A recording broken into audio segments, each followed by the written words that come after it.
में पढ़ा था दावत का शरई हुक्म क्या है, दावत के शरई हुक्म से मुतालिक। आवाज आ रही है ना हजरात को? जी जी सर। तो हमने उसमें ये पढ़ा था कि किताब सुन्नत के जो वाज़ेह दलाइल हैं उनसे ये बात साबित होती है कि दावत फर्ज है, लेकिन फर्ज है तो किस एतबार से? हसब इस्तिताअत, हसब गुंजाइश। हर आदमी के पास यानी उम्मत मोहम्मदिया के हर फर्द के ऊपर उसकी ताकत, उसकी सलाहियत, उसकी नॉलेज के एतबार से दावत हर मुसलमान की जिम्मेदारी है, उसकी ड्यूटी है, उसकी रिस्पॉन्सिबिलिटी है, और हमें इसको शरफ के तौर पर, इज्जत के तौर पर इसको अदा करना चाहिए।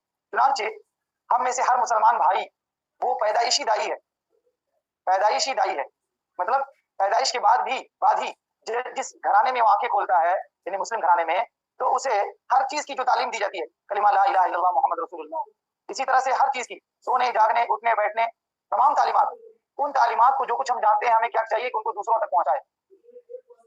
तो अल्लाह रब्बुल आलमीन ने फरमाया उदउ इला सबील रब्बिका बिल हिकमति वल मौइज़तिल हसना वजादिलहुम बिल्लती ही अहसन, कि अपने रब की राह की तरफ लोगों को हिकमत और बेहतरीन नसीहत के साथ बुलाइए और उनसे बेहतरीन तरीके से गुफ्तगू कीजिए। यकीनन आपका रब अपनी राह से बहकने वालों को बखूबी जानता है और वो राह याफ्ता लोगों से भी पूरे तौर पर वाकिफ है। इस आयत करीमा में उम्मत मुस्लिमा के हर फर्द को दावत जैसी अहम जिम्मेदारी पर उभारा गया है कि हम सबको क्या करना है, दावत का काम करना है, लेकिन उसके लिए कुछ अहम जो है ना वसाइल का इस्तेमाल करना है। पहली चीज हिकमत, जिसमें बयान किया हिकमत के साथ, फिर अच्छी नसीहत के साथ, और सुनाए उदउ इला सबील रब्बिका बिल हिकमा वल मौइज़तिल हसना वजादिलहुम बिल्लती हिय अहसन।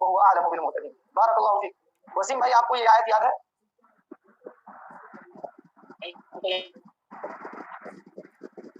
इसको स्क्रीन पर देखकर पढ़ने की कोशिश करें अगर आपको याद ना हो तो।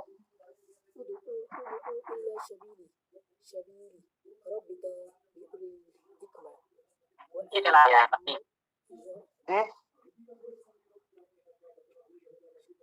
देखिए हर दाई की असल पूंजी क्या है कि पुरानी आयत उसे अच्छी तरह याद होनी चाहिए। जिन आयतों की तबलीग करना है, बतलाना है, नसीहत करना है, वो आयतें आपको अच्छी तरह याद हो। आयत नंबर याद करने से काम नहीं चलेगा। आयत आयत समझ में आ गई माजिद भाई? ये जो आयतें पढ़ रहे हैं ना, इसको पॉइंट आउट कर लें, इसको पॉइंट आउट करके अपनी कॉपी पर लिखें और कुरान देख करके इसको बार बार इसको पढ़ें। इन आयतों को क्या करना है, बार बार पढ़ना है, ठीक है? अब इसके एक सफ़े को आगे बढ़ाइए।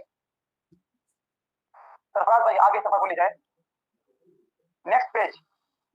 देखिए इस आयत, दूसरी आयत है, नीज इरशाद है, यानी अल्लाह ताला का फरमान है, वलतकुम मिनकुम उम्मतुन यदऊना इलल खैरि व यअमुरूना बिल मारूफ व यनहौना अनिल मुनकर व उलाइका हुमुल मुफ्लिहून।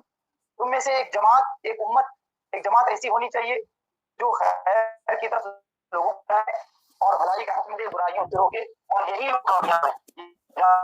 आयत करीमा क्यों है? क्योंकि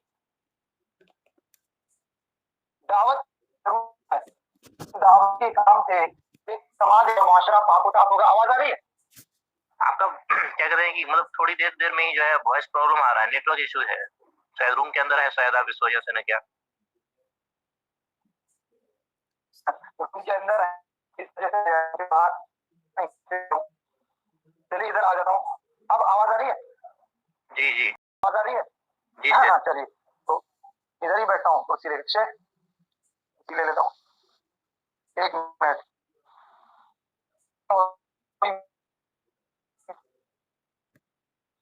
तो हम ये पढ़ रहे थे कि इसमें इस आयत करीमा, दूसरी आयत के सिलसिले में जो है उसमें कहा गया है कि दावत का काम हम पर जरूरी है, वाजिब। क्यों? क्योंकि इससे हमारी कामयाबी जुड़ी हुई है। हम सब कामयाब तभी होंगे जब हम दावत का काम करेंगे। आवाज आ रही है? जी सर, जी आवाज आ रही है। हाँ हाँ, और इस सिलसिले में तीसरी आयत करीमा है, वदउ इला रब्बिका वला तकूनन्न मिनल मुशरिकीन। अपने रब की तरफ लोगों को बुलाते रहें और मुशरिकों में से ना हो। अब देखिए रब की तरफ बुलाने का हुक्म है और मुशरिकों में से ना होने का। अब जरा सोचिए कि नबी सल्लल्लाहु अलैहि वसल्लम को अल्लाह हुक्म दे रहा है कि रब की तरफ बुलाइए। अब हम सब जो है ना अजान के जरिए क्या करते हैं, लोगों को अल्लाह की तरफ बुलाते हैं, रब की तरफ बुलाते हैं। अल्लाहु अकबर, अल्लाहु अकबर, अल्लाह सबसे बड़ा है, अल्लाह सबसे बड़ा है। तो रब की तरफ हम बुला रहे हैं लोगों को, तौहीद की तरफ बुला रहे हैं और साथ साथ शिर्क से रोक रहे हैं।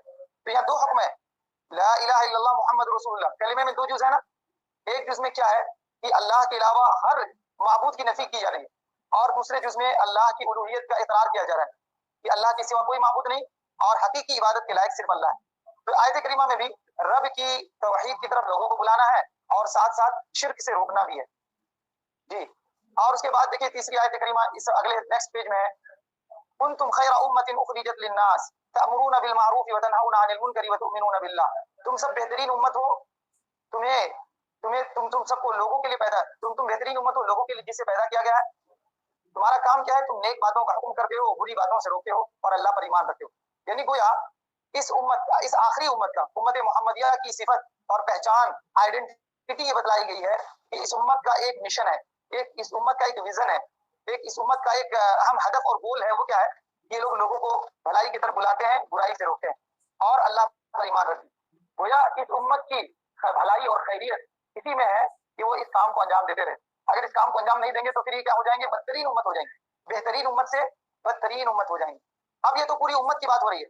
अल्लाह ताला ने अपने प्यारे नबी सल्लल्लाहु अलैहि वसल्लम को भी पूरी दुनिया के लिए दाई बनाकर भेजा। जैसा कि अल्लाह ताला ने फरमाया, आगे कहते हैं कि अल्लाह ताला ने सारे अंबिया और रसूलों को अपनी तरफ दावत देने के लिए मबूस फरमाया। आखिरी नबी मोहम्मद सल्लल्लाहु अलैहि वसल्लम के बारे में इरशाद है, या अय्युहन नबी इन्ना अरसलनाका शाहिदन व मुबश्शिरन व नज़ीरा व दाइयन इला अल्लाह बिइज़निही व सिराजन मुनीरा। सूरह अल-अहज़ाब आयत नंबर 45। अल्लाह ताला ने फरमाया, ए नबी सल्लल्लाहु अलैहि वसल्लम, यकीनन हमने आपको रसूल बनाकर भेजा, गवाहियां देने वाला बनाकर भेजा और खुशखबरियां सुनाने वाला, आगाह करने वाला और अल्लाह के हुक्म से अल्लाह की तरफ बुलाने वाला और रोशन चिराग बनाकर भेजा। नेक्स्ट पेज, रोशन चिराग बनाकर भेजा। अब देखिए हम इन आयतों पर रुक के थोड़ा सा रुक के भाई बात करते हैं कि देखिए 3 आयतें हमारे सामने पढ़ी गई है ना। शुरू की 3 आयतों में पूरी उम्मत से खिताब किया गया है। पूरी उम्मत को ये कहा गया है कि तुम्हारा मिशन क्या है, कि तुम लोगों को भलाई की तरफ बुलाते हो, या तुम्हारा मिशन ये है कि तुम अल्लाह की तरफ लोगों को बुलाओ। और आखिरी जो आयत इस सिलसिले में पढ़ी गई वो ये कि अल्लाह ने अपने नबी को याद दिलाया है कि आपका मनसब, आपका मिशन क्या है, कि आप लोगों को भलाई की तरफ बुलाए, तौहीद की तरफ बुलाए, क्योंकि आपको दाई बनाकर भेजा गया, आपको खुशखबरी सुनाने वाला और आखिरत से डराने वाला, इसी तरह से रोशन चिराग बनाकर भेजा। तो इसका मकसद क्या है कि इन आयतों में दावत का हुक्म बयान किया जा रहा है कि दावत का हुक्म क्या है, हर मुसलमान पर उसके इल्म के एतबार से वाजिब है। ये बात याद रखें नुकता, हर मुसलमान पर उसके इल्म, उसके नॉलेज के एतबार से दावत का काम करना वाजिब और जरूरी है। अब आगे देखिए इसके बाद क्या कहा जा रहा है कि क्योंकि नेक्स्ट आगे थोड़ा पेज को आगे बढ़ाएं सरफराज भाई। हाँ देखिए कह रहे हैं कि असर हाजिर में दीन बरहक की दावत की अहमियत इस वजह से बहुत बढ़ जाती है क्योंकि तमाम गुमराहियों की दावत हर तरफ जोरों पर है। नसरानियत अपनी तरफ अपने तौर पर अपनी दावत में लगी हुई है, मुनकिरीन रिसालत व आखिरत, मुल्हिदीन, कम्युनिज्म, सोशलिज्म, दीगर मुनहरिफ अफकार व अकायद के लोग अपनी अपनी दावत फैलाने में सरगर्म अमल है। ऐसे हालात में हर मुसलमान के लिए जरूरी है कि अपनी इस्तिताअत भर दावत के काम को आगे बढ़ाए और अल्लाह का सच्चा दीन अल्लाह के बंदों तक पहुंचाए। इस पैराग्राफ में कहा जा रहा है कि आज के इस दौर में, मॉडर्न एरा में, दौरे हाजिर में, जिसमें हम सब आप जी रहे हैं, सांस ले रहे हैं, इसमें क्या देख रहे हैं, हम सब अपनी आंखों से देख रहे हैं, यूट्यूब के जरिए, फेसबुक के जरिए, इंस्टाग्राम के जरिए और तरह तरह की एप्स के जरिए से हर जो है ना गलत फिक्र वाले अपनी अपनी गलत फिक्र को प्रमोट कर रहे हैं, अपनी अपनी गलत फिक्र की तरफ, गलत मजहब की तरफ वो लोगों को बुला रहे हैं। अब देखिए ईसाई ईसाइयत की तरफ बुला रहे हैं, यहूदी यहूदियत की तरफ, जो कम्युनिज्म है कम्युनिस्ट है कम्युनिज्म की तरफ बुला रहे हैं, सोशलिस्ट है सोशलिज्म की तरफ बुला रहे हैं। हर फिक्र वाले और हर मिशनरी वाले अपने अपने मिशन की तरफ बुला रहे हैं। तो ये सब जब बातिल होने के बाद भी अपनी दावत को फैलाने और अपनी दावत के प्रचार प्रसार में लगे हुए हैं, तो हम लोग तो हक पर हैं, हम लोग सच्चाई वाले हैं, हम लोग सत्य वाले हैं, तो हम लोगों को बदरजा औला इसमें सरगर्म होना चाहिए, हम सबको एक्टिव होना चाहिए। आप सब लोग एक्टिव मेंबर्स हैं ना, तो मैं कहता हूँ कि आप सब एक्टिव मेंबर्स कब बनेंगे, जब हकीकत में आप दावती मैदान में सरगर्म हो और आप दावत को अपनी ड्यूटी, अपनी रिस्पॉन्सिबिलिटी समझ करके इसको अंजाम दें। तो कह रहे हैं कि ऐसे हालत में क्या करना है, हर मुसलमान को अपने इल्म, अपनी सलाहियत और अपनी वुसाअत के एतबार से दावत का काम करना है। अब ये नहीं सोचना है कि एक बुखारी पढ़ने वाला जब वो फारिग होकर आएगा तभी जाके दावत का काम करेगा। अगर हर आदमी को जिस कदर इल्म है, अपनी इल्म के हद में रहते हुए, अपनी लिमिटेशन को जानते हुए हम सबको क्या करना है, दावत का काम करना है। लेकिन एक चीज याद रखें, दाई को दाई ही बनना है, मुफ्ती नहीं बनना है। दाई को क्या करना है, दाई बनना है, बुलाने वाला, हक की तरफ बुलाने वाला, इसको मुफ्ती नहीं बनना है, फतवा फराइज नहीं देना है। मसाइल के बारे में अगर कोई पूछे तो आप कहें कि आप फला आलिम के रुजू करें, फला आलिम से कॉन्टेक्ट करें, आप उनसे जो है ना बात करें तो आपके मसाइल हल करेंगे। मेरा काम क्या है, हम जितना जानते हैं अपने इल्म के एतबार से आपको हक की तरफ बुलाएंगे। बात समझ में आ रही है? ठीक है। हाँ तो ये जो, हाँ अब देखिए सवालात में कुछ क्वेश्चंस हैं उसको हल करना है। कि सबसे पहला सवाल है, दावत का शरई हुक्म क्या है? नजीर भाई, दावत का शरई हुक्म क्या है? जी सर। सबसे पहला सवाल है, दावत का शरई हुक्म क्या है? क्या जवाब है आपके पास? दावत का सही हुक्म किताब और सुन्नत के दलाल के साथ लोगों को अल्लाह की तरफ दावत दे। देखिए, अब अगर आपसे कोई पूछे दावत का हुक्म शरई हुक्म क्या है, वाजिब है कि मुस्तहब है, तो आप क्या बोलेंगे? अपने मौका हालात के हिसाब से वाजिब है हम लोगों पे। आपको ये कहना है, आपको जवाब ये देना है कि हर आदमी पर उसकी इस्तिताअत के एतबार से वाजिब है, यानी हर मुसलमान पर उसकी इल्म और उसकी सलाहियत के एतबार से वाजिब है। बात समझ में आई? जी जी। मेरे जवाब को रिपीट कीजिए आप। हर मुसलमान को उसके इस्तिताअत और ताकत के हिसाब से दावत का हुक्म उस पर वाजिब है, मतलब जितनी उसकी इस्तिताअत है उतना वो दे लोगों पे। हर आदमी के ऊपर उसके इल्म और उसकी सलाहियत के एतबार से दावत वाजिब है। ठीक है, ये पहले सवाल का जवाब है, फर्स्ट क्वेश्चन का आंसर है। अब सेकंड क्वेश्चन है, दूसरा सवाल, क्या अल्लाह ताला ने पहले सवाल के बारे में थोड़ा मतलब तफसील से मतलब और डिटेल में जानना चाहता हूँ कि जैसे क्या कहते हैं कि मतलब बीच में बाद में क्लास बाद में पूछ सकता हूँ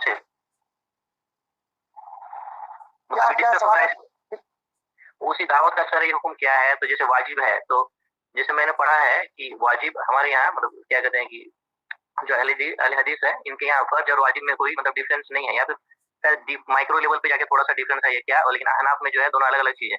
तो मैं इसमें ये पूछ रहा था कि दावत का काम जो है फर्ज ऐन है या फर्ज किफाया है, या सिचुएशन के मतलब हालात के हिसाब से उसका मतलब क्या है? देखिए, इसको फर्ज आयन और फर्ज किफाया की तरफ नहीं ले जाएंगे। देखिए, फर्ज आयन बल्कि फर्ज आयन भी हो सकता है बाज़ औकात में फर्ज किफाया भी हो सकता है ना। लेकिन असल ये है कि देखिए, जैसे जैसे जिहाद का हुक्म है कि फर्ज किफाया फर्ज आयन, कभी फर्ज आयन हो जाता है, कभी फर्ज किफाया। लेकिन यहाँ दावत का जहाँ तक मामला है, हर आदमी पर यानी हर आदमी पर उसकी इस्तिताअत और इल्म के एतबार से वाजिब होता है। अब मिसाल के तौर पर आपका बैकग्राउंड क्या है, आप एक मेडिकल बैकग्राउंड से ताल्लुक रखते हैं, आपकी पूरी तालीम, आपकी पूरी एजुकेशन मेडिकल लाइन में है, लेकिन आप हैं क्या? पैदाइशी मुसलमान है। इसी तरह आप अहले हदीस है, इसी तरह आप मुवहिद है, तौहीद को जानने वाला, अमल करने वाला। तो आप जिस कदर तौहीद को जानते हैं और रिसालत को जानते हैं और आखिरत को जानते हैं, उसी एतबार से आपको लोगों को बुलाना है आखिरत की तरफ या तौहीद की तरफ। तो जिस कदर आप तौहीद और रिसालत के बारे में जानते हैं, इतना पहुंचाना आप पर वाजिब है। क्लियर? जैसे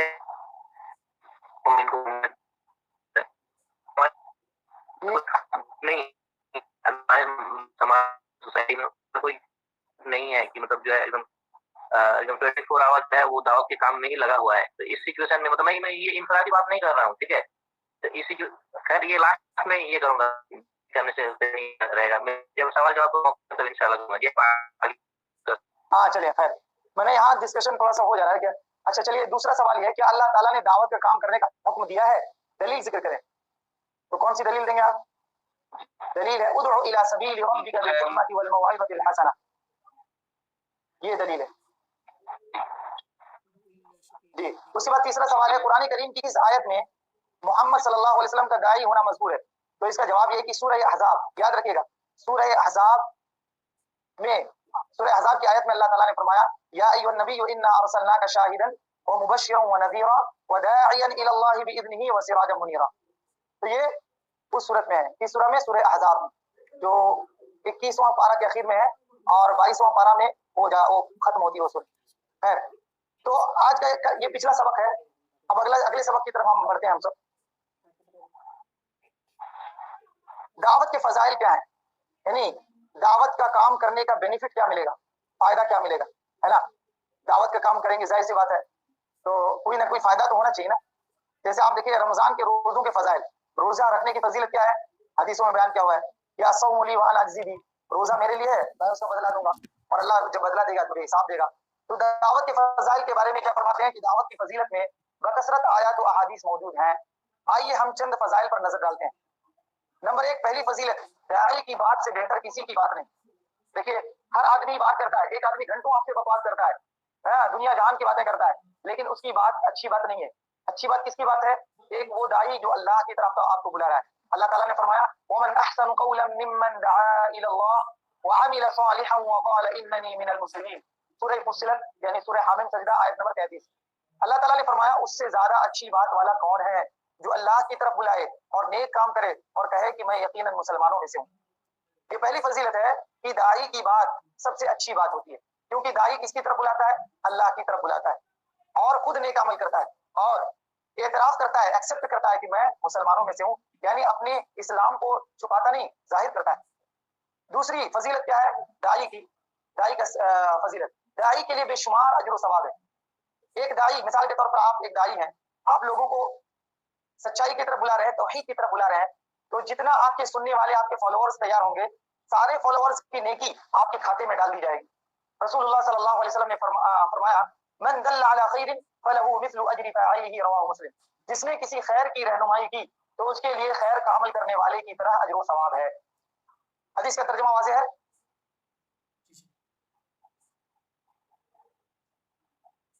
तर्जुमा वाज़ेह है?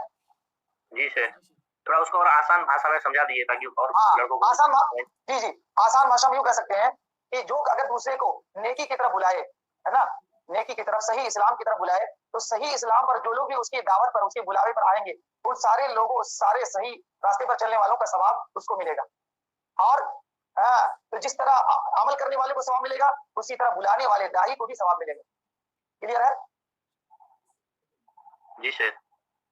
उसके बाद देखिए रसूलुल्लाह सल्लल्लाहु अलैहि वसल्लम फरमाते हैं मन दआ इला हुदन कान लहू मिनल अजरी मिस्ल उजूरी मन तबिअहू ला यनकुसु ज़ालिका मिन उजूरिहिम शैअन रवाहु मुस्लिम। जिसने दूसरे को हिदायत के रास्ते की तरफ बुलाया, जिस शख्स ने किसी और को हिदायत के रास्ते की तरफ बुलाया, कान लहू मिनल अजरी, तो उसको वही अजर मिलेगा, मिस्ल उजूरी मन तबिअहू, जिस तरह के उसके फॉलोअर्स को अजर मिलेगा, उसके मुत्तबईन को अजर मिलेगा, ला यनकुसु ज़ालिका मिन उजूरिहिम शैअ, और ये इसकी वजह से उनके अजर व सवाब में कोई कमी नहीं की जाएगी। यानी ऐसा नहीं कि दाई को सवाब मिल रहा है तो जो मजरू है, जो फॉलोअर्स है, उनके सवाब में कमी की जाएगी, ऐसी नहीं।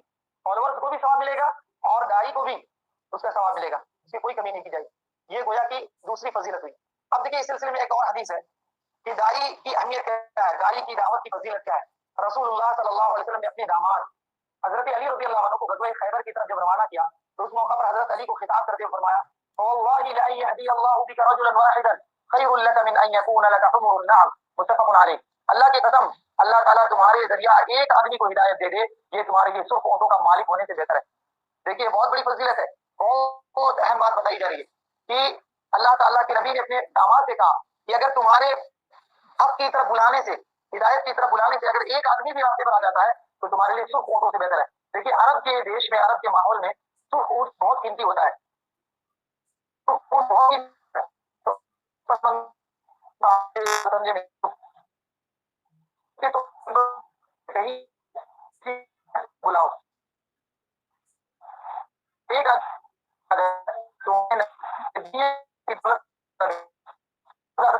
बन जाओ लगता है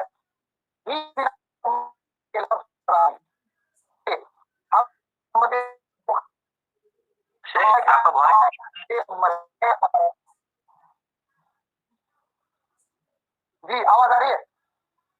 जी जी दावत ही की उम्मत, इस उम्मत मोहम्मदी खैर उम्मत कहा जाता है। शेख, इससे पिछला जो पॉइंट था वो अली रजी अल्लाह ताला अन्हु से जो रिलेटेड चीज था, उसका मतलब वॉइस प्रॉब्लम के कारण लड़के सुन नहीं पाए उस चीज को। अच्छा ठीक है, उसको दोहरा देता हूँ। तो उसमें ये कहा कि नबी सल्लल्लाहु अलैहि वसल्लम ने हजरत अली से कहा कि ए अली, अगर तुम्हारे जरिए एक आदमी भी इस रास्ते पर आ जाता है तो तुम्हारे लिए सुर्ख ऊँटों से बेहतर है। तो अरब के माहौल में एक सुर्ख ऊँट बहुत कीमती होता है। यानी आज के दौर में अगर देखें तो लाख रुपया, लाखों, बल्कि आज के दौर में क्या उसका मौजना करेंगे, यानी कई लाख हो सकते हैं उसकी कीमत। तो अल्लाह के नबी ने फरमाया कि सुर्ख ऊँट के तुम मालिक बनो, इससे कहीं बेहतर है कि तुम किसी को हिदायत के रास्ता की तरफ बुलाओ। अगर एक आदमी भी हिदायत के रास्ते की तरफ आता है तो तुम्हारे लिए सुर्ख ऊँट से वो कहीं कीमती, कहीं ज्यादा कीमती हो जाएगा। अब ये सोचिए मेरे भाइयों, ये दुनिया की दौलत कमाने के लिए हम कितना कुछ कर डालते हैं, लेकिन हिदायत की तरफ बुलाने के लिए हम कोशिश नहीं करते। जबकि हिदायत की तरफ आप बुलाएंगे तो वो आदमी आपके लिए सदका जारिया होगा। जब तक वो अमल करेगा, उसके जरिए जो लोग हिदायत पर आएंगे सबका सवाब आपके खाते में जाएगा। तो अल्लाह के नबी ने दुनियावी दौलत जो ऊँट की शक्ल में बेहतरीन दौलत है, उसको एक मिसाल के तौर पर पेश किया कि उस दौलत से कहीं बेहतर है कि तुम्हारे जरिए, तुम्हारी कोशिश से एक आदमी भी हिदायत पर आ जाता है तो तुम्हारे हक में बेहतर है। तीसरा पॉइंट या तीसरी फजीलत की बयान की गई है कि इस उम्मत को खैर उम्मत कहा जाता है। इस उम्मत का नाम क्या है? खैर उम्मत, यानी बेटर नेशन, सबसे बेहतरीन उम्मत। क्यों कहा जाता है? दावत ही की वजह से, दावत का काम करने की वजह ही से उनको कहा जाता है खैर उम्मत। जैसा कि अल्लाह ताला ने फरमाया, कुंतुम खैरा उम्मतिन उखरिजत लिन्नास तअमुरूना बिल मारूफ व तनहूना अनिल मुनकरी व तु'मिनूना बिल्लाह। सूरह आल इमरान की आयत नंबर 110 है। ये आयत गुजर चुकी है कि तुम बेहतरीन उम्मत हो जो लोगों के लिए पैदा की गई है, तुम नेक बातों का हुक्म करते हो, बुरी बातों से रोकते हो और अल्लाह पर ईमान रखते हो। ये तीसरी फजीलत है कि उम्मत मोहम्मदिया खैर उम्मत इसलिए है कि दावत का काम कर रही है। अगर दावत का काम छोड़ दे तो ये बदतरीन उम्मत हो जाएगी, वो या अपने मनसब से, अपने ओहदे से हट जाएगी। जी, उसके बाद चौथी फजीलत देखिए अगले पेज पे, नेक्स्ट पेज पे, दावत की मशक्कत उठाने वाला जरूर कामयाब होगा। आप दावत के रास्ते में तकलीफ उठा रहे हैं, परेशानी उठा रहे हैं, गांव गांव जा रहे हैं, लोगों को समझा रहे हैं, तो इसका फायदा क्या होगा? सरफराज भाई नेक्स्ट पेज। हाँ, अल्लाह ताला फरमाता है, वल तकुम मिनकुम उम्मतुन यदऊना इलल खैर व यअमुरूना बिल मारूफ व यनहौना अनिल मुनकरी व उलाइका हुमुल मुफ्लिहून। सूरह आल इमरान आयत नंबर 104। तुम में से एक जमात ऐसी होनी चाहिए जो भलाई की तरफ बुलाए और नेक कामों का हुक्म करे और बुरे कामों से रोके। यही लोग फलाह व नजात पाने वाले। इस आयत करीमा में ये कहा गया कि जो दाई है, दावत देने वाले, ये लोग कामयाब होंगे, एक ना एक दिन जरूर कामयाब होंगे। अब या तो दुनिया में कामयाब होंगे कि उसकी बात सुन करके लोग हिदायत के रास्ते पर आ जाएं, तो दुनिया में ही दुनिया में एक कामयाबी समझी जाएगी। ये उसका एक क्या कहते हैं उसको, अचीवमेंट समझा जाएगा कि भाई मेरे कहने से फला आदमी सही रास्ते पर आ गए। अगर दुनिया में कामयाब न भी हो लेकिन आखिरत में वो कामयाब होगा, ये कल कयामत के दिन वो अल्लाह के सामने कह सकता है कि मैंने फला आदमी को अल्लाह के रास्ते की तरफ, तेरे रास्ते की तरफ बुलाया, तो इस एतबार से वो कामयाब होगा। सवाल अब देखिए, सवालात इस सिलसिले में है कि दावत के फजाइल के सिलसिले में, दावत के कोई 3 फजाइल जिक्र कीजिए। अब आप लोगों ने सुना दावत की फजीलतें, तो आप में से कोई भाई बता सकते हैं कि दावत की कोई 3 फजीलत बयान कीजिए जो अभी आपने सुना।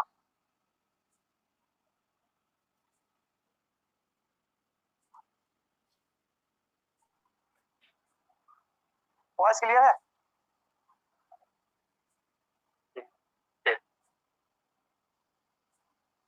आवाज आ रही है?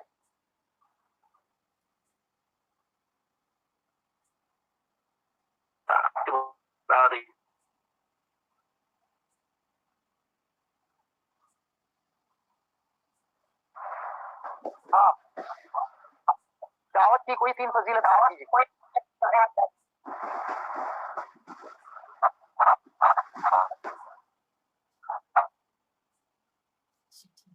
देखिए, पहली फजीलत क्या बयान हुई कि दाई की बात सबसे बेहतरीन बात है। नेटवर्क इशू हो रहा है शेर। अब नेटवर्क इशू है, वॉइस प्रॉब्लम हो रहा है आपका बीच बीच में। अच्छा, मैं ये पूछ रहा था कि पहला जो सवाल है,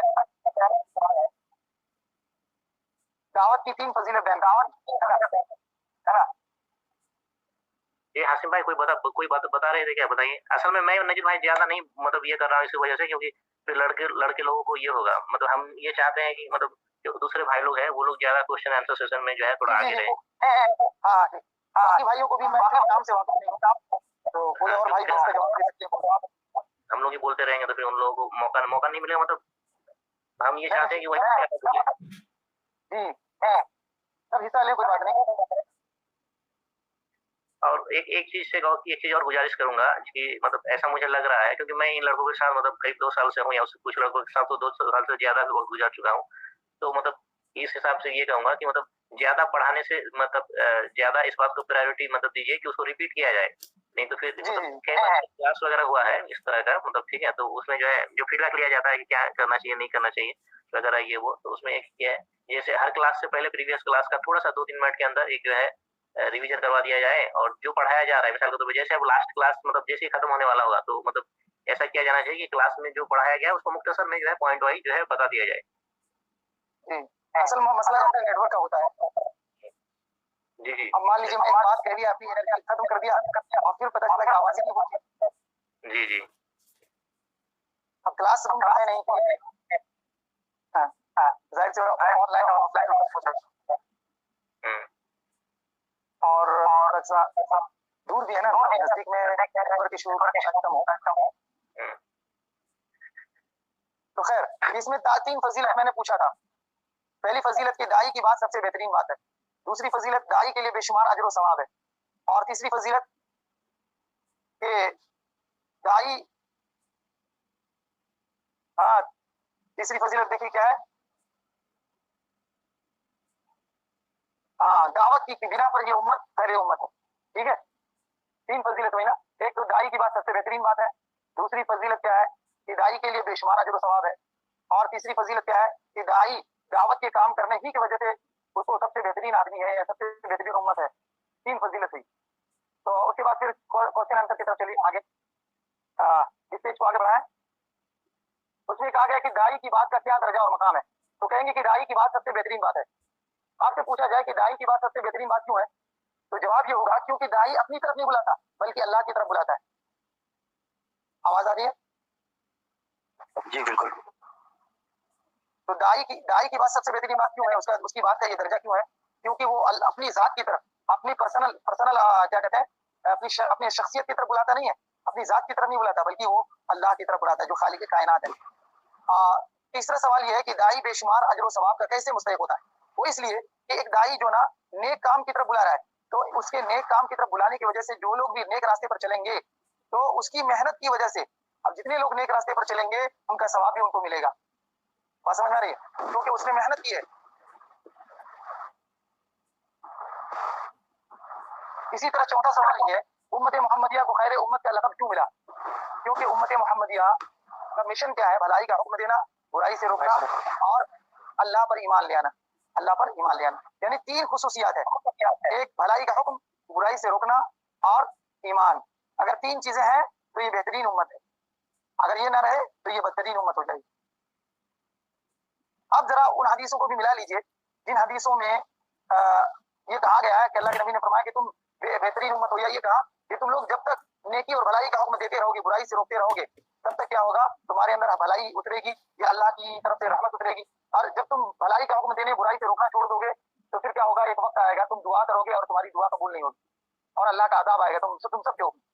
तो हम सबको क्यों काम करना है दावत और नेकी का काम, क्योंकि हो सकता है हमारे कहने से कुछ लोग सही रास्ते पर आ जाएं, और कुछ अगर सही रास्ते पर ना भी आए तो हमको गम नहीं करना है। क्यों? क्योंकि हमने अपनी ड्यूटी अदा कर दी, हमने अपनी रिस्पॉन्सिबिलिटी अदा कर दी। अब कल क़यामत के दिन हम ये कह सकते हैं कि अल्लाह हमने तो अपना फर्ज निभा दिया था, बाकी लोग नहीं आए तो इसमें हम क्या कर सकते हैं, क्योंकि हमारा जो काम था हमने कर दिया। आज हमारे बहुत सारे भाई गांव-गांव में जाते हैं, कोशिश करते हैं, जैसा कि पिछले दिनों में आपने कोशिश किया कि ताज़िया की रोकथाम हो, लेकिन आपकी कोशिश के बावजूद ये नहीं रुकी, तो इसमें आपका कोई कसूर नहीं, आपने अपना ड्यूटी अदा कर दिया, आपने अपना फर्ज निभा दिया। बाकी अजर सवाब अल्लाह ताला आपको जरूर इंशाल्लाह देगा, और कल क़यामत के दिन मुआखज़ा आपका नहीं होगा, मुआखज़ा उन लोगों का होगा जो इस बुराई को कर रहे हैं या बुराई को देखकर खामोश है। अब इस सबक को चूंकि एंड हो गया, आप लोग सवाल कर सकते हैं सबक से मुताल्लिक, और कुछ जरूरी बातें कुछ करनी हो तो।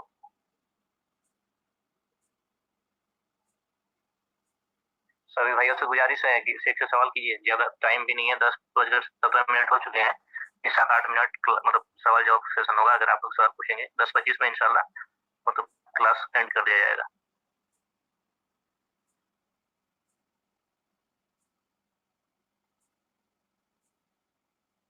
कोई सवाल पूछ रहा है कि नहीं पूछ रहा है? और मैं एक सवाल करूंगा तो लड़कों के लिए। जी शेख, मैं एक सवाल ये जैसे अभी के माहौल में जो उलमा की तरफ से मतलब ऐसे मतलब जो गैर आलिम है वो लोग दावत तबलीग का काम कर रहे हैं, और क्या कहते हैं कि ब्रदर्स का फितना बोल के जो है उनका बाइकआउट किया जा रहा है। उसके पीछे भी बहुत सारे मतलब क्या कहते हैं कि वैलिड रीजन है। तो इसकी वजह से जो है जो नौजवान है जो कॉलेज के बीच जो है एक गलत पैगाम गया है, गलत पैगाम या उनकी अपनी गलत फहमी है कि वो ये समझ रहे हैं कि क्योंकि मैं एक आलिम नहीं हूँ, तो क्योंकि मैं मदरसे से पढ़ा हुआ नहीं हूँ, इसलिए दावत तबलीग का काम नहीं कर सकता हूँ। तो मतलब उनको मतलब ये मैं देख रहा हूँ लड़कों में इस तरह का मतलब सोच है कि कहीं वो जो है इस बात को मतलब गलत तरीके से समझ रहे हैं। तो इसके बारे में थोड़ी वजाहत कीजिए कि जो कॉलेज यूनिवर्सिटी में पढ़ने वाले लड़के हैं या जो गैर आलिम है वो किस तरह से दावत का काम करेंगे, मतलब उलेमा कहाँ तक उनको सपोर्ट कर रहे हैं और किन किन चीजों से रोक रहे हैं। देखिए, हम में से हर आदमी को अपना लिमिटेशन भूलना नहीं चाहिए। हमारी हर एक की एक हद होती है। जैसे मैं एक मुदर्रिस हूँ, मैं टीचर हूँ, और मुझे अपनी खूबियों और खामियों के बारे में अच्छी तरह इल्म है कि मैं किन किन चीज़ों को अच्छी तरह जानता हूँ, किसको नहीं जानता हूँ। तो जहाँ मेरे अंदर कमी रहती है तो मैं क्या कहता हूँ कि भाई इस बारे में, इस टॉपिक पर मुझे इल्म नहीं है, फलां उस्ताद से रब्ता करो, या मैं इसके बारे में जरा सा डिस्कस करने के बाद या जरा सा रिसर्च करने के बाद बताऊंगा। ऐसा नहीं कि मैं बगैर जाने बोल दूँ, है ना। तो मेरी एक लिमिटेशन है। उसी तरह हर भाई जो जितना जिस इल्म है अपने इल्म के एतबार से दावत का काम करेंगे, अपनी हद से आगे नहीं बढ़ेंगे। और होता क्या है ना, असल में जो भाई दावत के मैदान में आते हैं, कभी कभी वो दावत के मैदान में दाई दाई उनका दावत का काम है, लेकिन वो जब उनसे मसले मसाइल पूछे जाते हैं तो फौरन मसले बताने लगते हैं। नमाज का मसला, हाँ, हलाल और हराम का मसला, खरीदो फरोख्त का मसला और दीगर मसाइल के ऊपर वो बात करने लगते हैं, जबकि उनको फौरन रुक जाना चाहिए कि नहीं भाई, ये मेरा मैदान नहीं है, मेरा फील्ड नहीं। हाँ, इस बारे में उलमाए किराम से सवाल करें। और एक बात याद रखें, सबसे पहली बात, आपके दिल में शैतान ये वसवसा हरगिज न डाले कि जो ना, अरे भाई तुम तो कॉलेज के पढ़े लिखे हो, तुम तो कोई आलिम मौलवी हो नहीं, तो दावत पे पढ़ करके और सुन करके क्या फायदा होगा, करके क्या फायदा होगा। सबसे पहली बात याद रखें, नोट कर लें कि हम जो कुछ पढ़ रहे हैं, सीख रहे हैं, सबसे पहले अपनी कमियों को दूर करने के लिए, रफ़उल जहली अन नफ्सिही, अब अपनी जहालत दूर करने के लिए हम सबसे पहले पढ़ रहे हैं, उसके बाद दूसरों की जहालत दूर करने और हक की तबलीग के लिए। तो हमारे अंदर की जो गंदगी है पहले हम खुद साफ करेंगे, फिर दूसरों को साफ करने का मशवरा देंगे या उसको रास्ता दिखाएंगे। तो सबसे पहले इसलिए मैं कहूंगा अपने नौजवान दोस्तों से जो कॉलेज बैकग्राउंड से हैं कि भाई आप इसको सबसे पहले इल्म हासिल कर रहे हैं ताकि आप अपनी कमियों को दूर करें। फिर उसके बाद याद रखें कि जब भी आपको कोई बात कहना हो तो आप याद रखें कि मेरी लिमिटेशन कहाँ तक है। जहां आप मसले मसाइल में की बात आ जाए, फिकी मसला की बात आ जाए, तो आप वहां रुक जाएं और ये कहें कि नहीं भाई, ये मेरा मैदान नहीं है, इस बारे में मुझे नॉलेज नहीं है, तो आप किसी बड़े आलिम से रुजू करें या मैं किसी बड़े आलिम से सवाल करके मालूम करके आपको जवाब दूंगा। इस तरह से आप कह सकते हैं। जी जी। और भाई अब कोई जैसे सवाल देखिए एक सवाल अभी यूट्यूब में दे देखा, फेसबुक में एक ब्रदर है, उनसे सवाल किया जा रहा है कि मनाजे सलफ क्या है या सलफियत क्या है या सुन्नत, अहले सुन्नत कौन है, अहले सुन्नत। तो उन्होंने क्या कहा कि अहले सुन्नत में अहले हदीस है, देवबंदी है, बरेलवी है, जमात इस्लामी है, ये वगैरह वगैरह पूरा बखान कर रहे हैं। हालांकि अहले सुन्नत की तारीफ नहीं है, ये डेफिनेशन गलत है। अहले सुन्नत की जो डेफिनेशन की है उलमाए किराम ने और बड़े बड़े अइम्मा ने किताबों में, वो उनको बताए थे। तो उन्होंने कहा कि मुझे इसके बारे में कोई नॉलेज नहीं है, और फिर जो ना बखान किए जा रहे हैं, तो ये गलत है। जिस बारे में आपको नॉलेज नहीं हो आपको चुप रहना है, खामोश रहना है। जी, सभी भाइयों से गुजारिश है कि एजुकेशन फील मत कीजिए, एकदम मत हिचकिचाइए, शेख सामने है, एकदम सवाल दागते रहिए।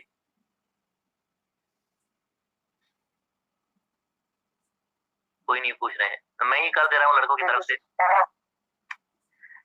दूसरा सवाल ये है कि मतलब बहुत दफा ये देखा जाता है कि जैसे कोई भी नौजवान जो है मतलब कम्प्लीटली दीन पे अमल नहीं करता है, कोशिश करता है, उनके उसके अंदर भी मतलब कोताही है, गफलती है, तो क्या कहते हैं कि वो तो नमाज वगैरह अदा कर रहा है, तो जब वो दूसरों को दावत देता है तो उसको उसके फैमिली के बारे में कहा जाता है या उसके खानदान के बारे में कहा जाता है कि तुम्हारा बाप तो खुद दाढ़ी नहीं रखता है, तुम्हारा बाप तो खुद 5 वक्त की नमाज नहीं पढ़ता है, तुम्हारा चाचा तो ऐसा करता है, तुम्हारा दादा तो ये ऐसा करता है। तो इस सिचुएशन में मतलब नौजवानों को क्या करना चाहिए, एक दाई को क्या करना चाहिए, उसका मतलब बिहेवियर कैसा होना चाहिए इस वक्त, कि मतलब जब वो दूसरों को दावत देता है तो दूसरे उससे ये कहते हैं, इस तरह की बातें करते हैं। सूरह माइदा की एक आयत है, अल्लाह रब्बुल आलमीन ने बनी इसराइल के बारे में कहा कि लुइनल्लज़ीना कफ़रू मिन बनी इसराइल अला लिसानी दाऊद व ईसा इब्न मरियम, कि अल्लाह ताला की लानत बरसी है, लानत हुई है किस पर, बनी इसराइल में से जिन लोगों ने कुफ्र किया, व ईसा इब्न मरियम, और ईसा इब्न मरियम की ज़बानी पर लानत हुई। वो क्या करते थे, कानू ला यतनाहूना अन मुनकरिन फ़अलू, जिस बुराई को वो लोग करते थे उस बुराई से लोगों को मना नहीं करते थे, लबीसा मा कानू यफ़अलून, वो बदतरीन काम कर रहे थे। इस आयत करीमा में एक इशारा इस बात की तरफ है, बल्कि सराहत है कि देखिए किसी बुराई में आप फंसे हुए हैं, इसका ये हरगिज मतलब नहीं कि उस बुराई से आप लोगों को ना रोकें। बात समझ में आई?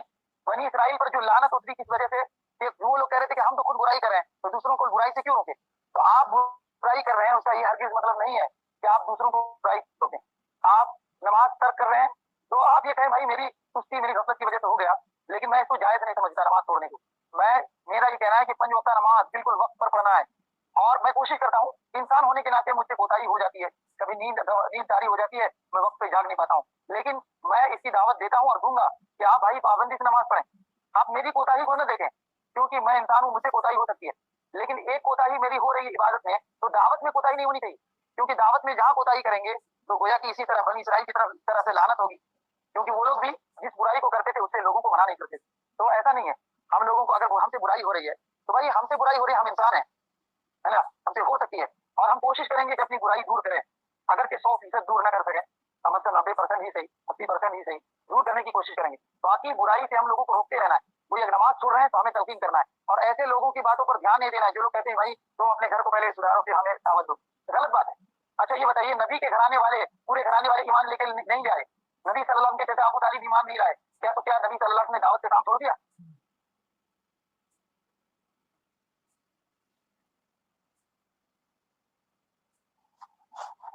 शेख मेरा एक सवाल है, आवाज नहीं आ रही, आवाज आ रही है मेरी? आवाज आ रही है आपकी, बताइए जी। सर जैसे हम मतलब कि 10-12 लड़कों का टीम है, अब हम दावत का काम कर रहे हैं, तो क्या सबके लिए जरूरी है कि सब लोग लेक्चर देना ही सीखें? कि मतलब कि जैसे होता है कि तकरीर वगैरह, बहुत सारे जो हमारे भाई हैं उनका एक ये आता है कि हम नहीं मतलब कि कर पाते वैसा, 10 लोगों के बीच में बोल नहीं पाते हैं, तो मतलब कि जरूरी है कि वो उसको बोलना ही आना चाहिए, और दूसरा भी एक तरीका है दावत के काम का कोई? देखिए देखिए, हर इंसान के पास हर एबिलिटी नहीं होती है ना जी। तो जिसके पास जो एबिलिटी है उसका सही इस्तेमाल करे। मिसाल के तौर पर किसी भाई को लेक्चर सुनने के बाद लेक्चर को कंपोज करना आता है, वो कंपोज करके दावत का काम करे। किसी को अकेले में इंडिविजुअली एक आदमी को पकड़ के समझाने का तरीका है वो समझाए। किसी को 10 लोगों के बीच में समझाने का मलका है, सलाहियत है, 10 लोगों के बीच में खड़े होकर समझाए। तो हर आदमी के लिए जरूरी नहीं कि वो एक लेक्चरर बन जाए और मुकर्रिर और स्पीकर बन जाए, नहीं, तो जरूरी नहीं। जज़ाकल्लाह खैर। आमीन। करनी है, 10 बजे 28 मिनट हो चुके हैं, 10:30 बजे क्लास एंड हो जाएगा इंशाल्लाह।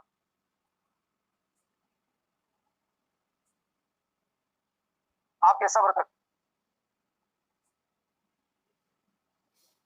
अस्सलाम वालेकुम वरहमतुल्लाहि वबरकातुहू। वालेकुम मेरा एक सवाल है सर सलाम। जी फरमाएं। कि हम लोग जो भी छोटे मोटे कामों को अंजाम दे रहे हैं इलाके में, तो बाहिसियत ये समझो कि मैं एक छोटा सा दाई हूँ, तो हमारे अंदर क्या क्या मतलब गुण होनी चाहिए, प्रॉपर्टी होनी चाहिए, थोड़ा बता दे, बड़ी मेहरबानी होगी। देखिए दाई की खूबियां तो आगे आएगी अभी, हाँ, और लंबी गुफ्तगू होगी। इसमें सबसे पहले दाई को ये कि उसका जाहिर जो ना जाहिर और बातिन अच्छा होना है। बातिन तो खैर आप नमाज पढ़ते मिसाल के तौर पर, तो आपकी नमाज को देखने वाले नहीं है, लेकिन आपके चेहरे पे दाढ़ी होनी चाहिए मिसाल के तौर पर, या आपकी बात में नरमी होनी चाहिए, आपका लोगों के साथ आपका अखलाक आपका रवैया अच्छा होना चाहिए, है ना। इसी तरह से देखिए दाई की जबान से लोग मुतासिर नहीं होते, उसके अखलाक से ज्यादा मुतासिर होते हैं। तो हमारे अखलाक को किरदार से लोगों को दावत मिलनी चाहिए। अब देखिए आप दावत का काम करें, लेकिन आप अगर गाली गलौज करें या आप मिसाल के तौर पर गुटखा खाएं या आप किसी तरह के नशे के आदी हों, तो लोग आपसे दावत से अच्छा असर नहीं लेंगे, वो बल्कि आपसे बिगड़ जाएंगे, आपसे बिखर जाएंगे, मुतनफिर हो जाएंगे, नफरत करेंगे। तो सबसे पहले तो हमें अपने आप को, अपने जाहिर बातिन दोनों को अच्छा बनाना है। अपने अंदर को भी कि हम इबादत करें, जिक्र करें, और अपने जाहिर को भी कि हम शरीयत के मुताबिक अपने आप को ढालने की कोशिश करें। हमारे अखलाक से लोगों को अच्छा पैगाम मिलना चाहिए। देखिए और सबसे पहली बात एक अहम मसले इस सिलसिले में कि हम लोग जैसे एक ग्रुप में है मिसाल के तौर पर, तो हम में से कोई जूनियर है कोई सीनियर है, तो हम सबको अपने सीनियर्स का एहतराम करना चाहिए, और सीनियर्स को भी चाहिए जूनियर के ऊपर शफकत करें। मान लीजिए जूनियर से कोई गलती हो जा रही है तो नरमी से उनको समझाना चाहिए, और सीनियर और जूनियर को चाहिए कि सीनियर अगर किसी बात पर अगर समझा रहे हैं, किसी बात में कोई बात अगर जुमला कोई सख्त हो जाए, सेंटेंस थोड़ा सा सख्त हो जाए, कड़ा हो जाए, हार्ड हो जाए, तो हमको क्या करना है, वहाँ अपने आप को झुका लेना है ना, सब्र से काम लेना है। उनकी बात का बुरा नहीं मानना कि ये तो हमसे बड़े हो गए, हाँ सीनियरिटी झाड़ रहे हैं हमारे ऊपर, ऐसा नहीं होना चाहिए। हाँ हमारे अंदर तवाज़ु होना चाहिए, नरमी होना चाहिए, और सीखने हर दम हर लम्हा हमको सीखने की कोशिश करना चाहिए। ये जो हमारा ग्रुप है या हमारी टीम है, इस टीम मेंबर्स में हर एक को दूसरे से सीखना है, जिसके अंदर जो अच्छाइयाँ खूबियाँ उसको सीखना है, और जो लोग तजर्बाकार हैं उनसे कम तजर्बाकार वालों को सीखना चाहिए। शेख सवाल जवाब सेशन को यहीं पे खत्म कर दिया जाए, और एक चीज आपसे गुजारिश कर रहे हैं कि ऑनलाइन क्लास तो कर रहे हैं लड़के लोग, मतलब सप्ताह में 2 क्लास कर रहे हैं, लेकिन मुझे ऐसा महसूस हो रहा है कि कहीं ना कहीं मतलब हमारे टीम मेंबर जो है पढ़ाई के मामले में, मतलब क्लास तो कर देने, मतलब क्लास के दौरान भी इनकी बहुत सारी जिम्मेदारियां एक स्टूडेंट की होती है, और क्लास के बाद भी बहुत सारी जिम्मेदारियां होती है। जैसे हमारे ग्रुप में कई सारे ऐसे हैं जो दुकानदार है, या फिर किसी का अपना छोटा मोटा जो भी बिजनेस वगैरह है, तो अभी वो किस तरह से इसको मैनेज करे, इसके बारे में थोड़ा नसीहत कर दीजिए कि क्लास के दौरान उनकी क्या जिम्मेदारियां हैं, और अपने अपने प्रोफेशन में रहते हुए वो पढ़ाई किस तरह मतलब बेहतर तरीके से पढ़ाई कर सके, इसके बारे में मतलब ये कीजिए कि वो मतलब मुताला करे। क्लास के टाइम तो देखिए कंसंट्रेशन चाहिए, मैंने ध्यान से आपको सुनना है, जैसा कि अल्लाह ने फरमाया कि वो अनख्तरतुका फस्तमिअ लिमा यूहा, मैंने तुम्हारा इंतखाब कर लिया। देखिए दावत के लिए गोया अल्लाह ताला ने आप लोगों को सिलेक्शन कर लिया है, तो आपको क्या करना है, जो बात कही जा रही है कुरान हदीस की, उसे गौर से सुने, ध्यान से सुने। अब ध्यान से लगा के जब यहाँ आप ऑनलाइन ग्रुप में ज्वाइन कर रहे हैं, तो ध्यान से हर बात को सुनिए और दिमाग में बैठाने की कोशिश कीजिए। उसके बाद जब क्लास खत्म हो जाए तो आप सोने से पहले इसको थोड़ा रिवाइज कर लें, ठीक है। फिर जब आप सुबह उठें तो आप जाहिर सी बात दुकान में हैं या कहीं भी जा रहे हैं, तो जो भी टाइम मिल रहा है आप उसको पुराना जो आपने सीखा उसको आप दोहराते रहें। मिसाल के तौर पर जो आयतें आपके सामने से गुजरी हैं, उन आयतों को आप दोहराएं, कुरान पढ़ के उसको शुद्ध तरीके से, सही तरीके से उसको पढ़ने की कोशिश करें, उसका माना मतलब समझने की कोशिश करें। कहीं आपको कोई डाउट हो रहा है तो अपने किसी अच्छे साथी से आप कांटेक्ट करके अपना डाउट क्लियर कर लें। तो ये हमारी जिम्मेदारी बनती है क्लास के बाद कि हम उसको दोहराते रहें और पढ़ते रहें। हमारे अंदर शौक होना चाहिए कि ये चीज जो है बहुत कीमती है। देखिए, हम लोग अगर कोई भी चीज, जब इंसान को पता चल जाता है कि बहुत कीमती है ना, तो एक भी चीज मिस नहीं करता है। और जब उसको लगता है कि ये चीज तो आसानी से मिल रही है, फ्री में मिल रही है, तो उसकी कीमत नहीं होती। मिसाल के तौर पर ये हम सब क्लास ज्वाइन कर रहे हैं ना, अगर मैं हर पर हेड अगर मैं चार्ज करता कि हर एक से मैं 1,000 चार्ज करूंगा, तो आप समझते भाई इसमें से कोई बात मिस नहीं होनी चाहिए। जैसे मिसाल के तौर पर एक आप देखिए, बहुत सारे क्लास ज्वाइन करते हैं ऑनलाइन, बड़े बड़े प्रोफेशनल जो कोर्स करते हैं ना, तो उसमें वो पर हेड चार्ज करते हैं, और उसकी वजह से कोई आदमी जब सीखने वाला होता है कोई भी चीज मिस नहीं करता। भाई बहुत कीमती है कि पैसा देकर हम क्लास ज्वाइन कर रहे हैं, लेकिन जहाँ पैसा नहीं देते हैं तो उसको समझते हैं ये तो फ्री में मिल रहा है, मौलवी साहब का काम है समझाना और हमको काम है सुन लेंगे, फिर कभी पूछ लेंगे नहीं याद रहेगा तो हम इसको आसानी से लेते हैं क्योंकि हमें फ्री में मिल रही है। तो इसलिए इसको फ्री में ना समझे, बहुत कीमती चीज है, बहुत अहम इंपॉर्टेंट चीज है। इससे आपकी दुनिया भी बन जाएगी और आखिरत भी बनेगी।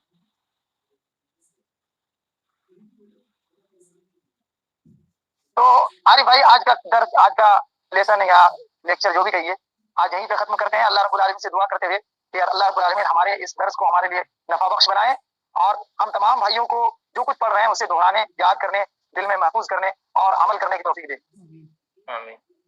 जी शेख, आप लेफ्ट हो जाइए, हम लोग थोड़ा कुछ देर बात कर लेते हैं क्लास से रिलेटेड। ठीक है, अस्सलाम वालेकुम व रहमतुल्लाहि व बरकातहू।